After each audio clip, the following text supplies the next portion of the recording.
हमारे बच्चे बीमार क्यों होते ज़्यादा? अब जो नहीं जानते, अभी से मेरा चैनल है उसके ऊपर ओके करो, सब्सक्राइब करो और मेरे से जुड़े रहो। बहुत सारी बातें ऐसी बताई है मैंने जो आप कल्पना नहीं कर सकते हो। हजारों बातें अंदर डाली मैंने वीडियो के माध्यम से, ताकि आप तक पहुँचे, आप उसका आनंद लो।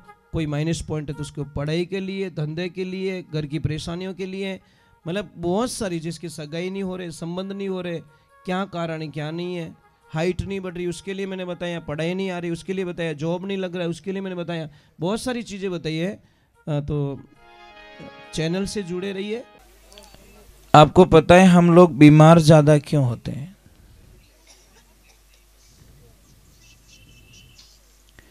हमारे बच्चे बीमार क्यों होते ज़्यादा? आपने सभी कभी कभी नोट नहीं किया होगा और नहीं कोई आपको सलाह बताएगा। एक बात ध्यान रखजो, जो भी बच्चों मिट्टी रे मायने ज़्यादा खेले वो बच्चों 80% तक बीमार नहीं होवे। और जो बच्चों माटी रू टच नहीं रेवे, एनी टाइम अच्छा अच्छा मार्बल रा मकान में रेवे या कच्चो आंगणो विने नहीं मिले, मिट्टी रो विने एनर्जी नहीं मिले, तो वो बच्चों टाइम टू टाइम बीमार पड़े। वो बीमार पड़ना ही सब, क्योंकि मिट्टी से टच होता ही नहीं है बच्चा।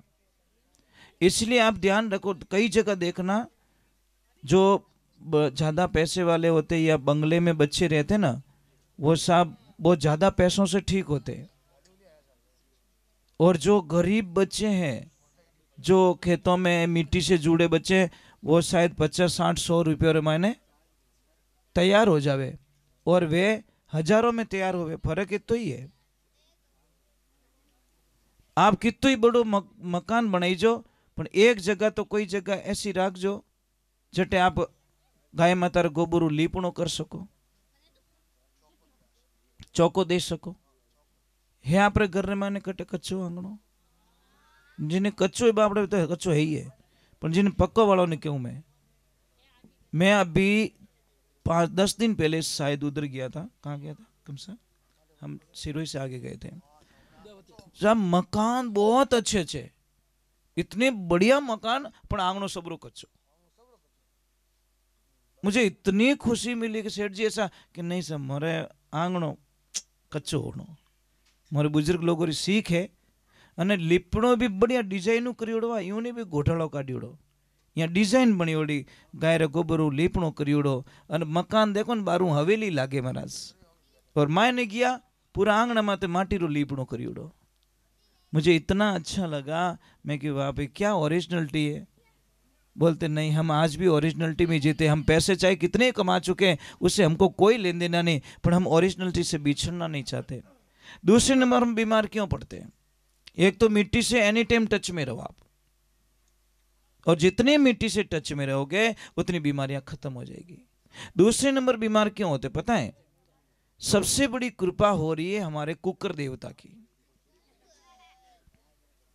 कुकर क्या बोल रहा है? तुम मेरी सीटी बजाओ, मैं तुम पूरे परिवार की सीटियां बजाऊंगा। एल्यूमिनियम के बर्तनों में जो जो खाना खाते हैं उनको हजारों बीमारियां, कोई इनकी दुखे तो जॉइंट पेन होंगे, या गैस बनेला, या इन माथो दुखेला, या रीढ़ की हड्डी में प्रॉब्लम आ जाएगी, या घुटनों का दर्द शुरू हो जाएगा, या रात की नींद चली जाएगी। ये सब एल्यूमिनियम की कृपा है। और आप सबको पता ही नहीं, अंग्रेजों ने पहला आक्रमण किया हमारी संस्कृति पे, और हमारे कल्चर को छोड़ा के, मिट्टी के बर्तनों को छोड़ाकर एल्यूमिनियम के बर्तनों को धकेल दिया, और उसमें वो कामयाब हो गए, और आज हम मरते जा रहे हैं। प्रथम तो बर्तन बताए मिट्टी के बर्तन सबसे पवित्र, और उससे सेकंड बताए लोहे का बर्तन, थर्ड में बताया है इसका स्टील का बर्तन, मजबूरी हो तो। किसी भी बच्चे की अगर हाइट नहीं बढ़ रही है, मैं गारंटी लेता हूं हाइट बढ़ाने की। अगर बॉडी ग्रोथ नहीं करी है, शरीर नहीं बन रहा, मैं गारंटी लेता हूं महाराज, अब हमारे पास भेजिए। हम सिर्फ कुछ नहीं करेंगे, कोई मंत्र तंत्र नहीं है, कोई दवाई नहीं है, सिर्फ उसका खाना चेंज करूंगा।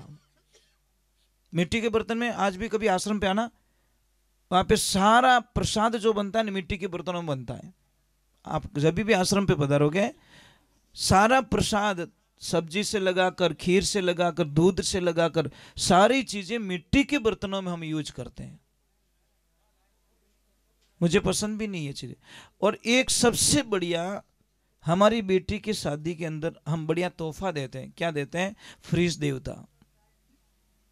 फ्रिज क्या कहता है? कोई चिंता मत करो, मैं पूरे परिवार को टाइम टू टाइम हॉस्पिटल में भेजूंगा, चिंता मत करो। क्यों? तुम आओगे बाहर से गर्म होके, पसीनो रही थाने, आवती मने खोलो मारो ढक्कन, और खोलते ही मायने पड़ियो ठंडो पानी, जहर। ठंडे पानी को शास्त्रों में जहर बताया गया है, आयुर्वेदिक में ठंडे पानी को जहर का रूप दिया गया है, गर्म पानी को अमृत का रूप दिया गया है। तुम आओगे, ढक्कन खोलोगे और एकदम ठंडा पानी पियोगे, और मैं तुम्हारी जठर अग्नि मंद कर दूंगा, अग्नि बुझा दूंगा, पेट की आग को बुझा दूंगा। फिर तुम रोटी खाओगे, वो खाना पचेगा नहीं, पचेगा नहीं तो सड़ेगा, सड़ेगा तो गैस बनेगी, गैस बनेगी तो फिर वहां से मैं हजारों बीमारियां पैदा कर दूंगा। पचे के मार तो मातो फाटे, मातो कहें तू खुद ही फाटी एक दिन, क्यों पिए ठंडो पानी। भाई बूढ़ियों रे माने ताकत आई कटू, कदी जिंदगी रे माने फ्रिज देखी हुई को नहीं। ओरिजिनलिटी थी साहब, और ओरिजिनलिटी के साथ में ये जीवता था। पहला री माताओं बहनों ने पूछो, देवियों ने पूछो कि राबड़ी जिनटे बनावता कितनी ऊंची उछलती हो, नहीं उनमें ताकत कितनी थी, कितनी ऊंची जावती। पास में बैठो डरतो कि वो राबड़ी रो वो छोटो मारा माते नहीं पड़ जावे। इन घाट रे माने इतनी ताकत थी राबड़ी रे माने, हमें तो बाप रे ऊंची नहीं वे, यूं नहीं वे महाराज। और सबसे बड़ी भूल कर रहे हैं हम, सबसे बड़ी भूल। मैं आपको एक प्रश्न कर रहा हूं, क्या आपको कोई पैसा देवे और ऐसे बोले कि आप अपनी मां को जहर दे दीजिए, आप दे दोगे क्या? मुझे तो नहीं लगता कोई ऐसा होगा बेटा या बेटी जो अपनी मां को जहर दे दे। नहीं दोगे महाराज। तो हम क्या करें? हमारी मां को जहर ही तो दे रहे हैं। कौन सा जहर? ये यूरिया डीएपी जहर नहीं है। हमारी धरती माँ को, जिस माँ का जो माँ हमारा लालन पोषण करती है, हमारे पालन करती है, इस माँ को हम बाजार से यूरिया डीएपी ला के जहर माँ को देते हैं, तो माँ वापस हमको हमारी बर्बादी देती है साहब। अगर ओरिजिनलिटी जीनी है तो साहब यूरिया डीएपी बंद करो, ऑर्गेनिक खेती करिए। आप कल्पना नहीं कर सकोगे, 3 साल थोड़ी फसल कम आएगी, जाएगी तो आएगी, क्या फर्क है भाई।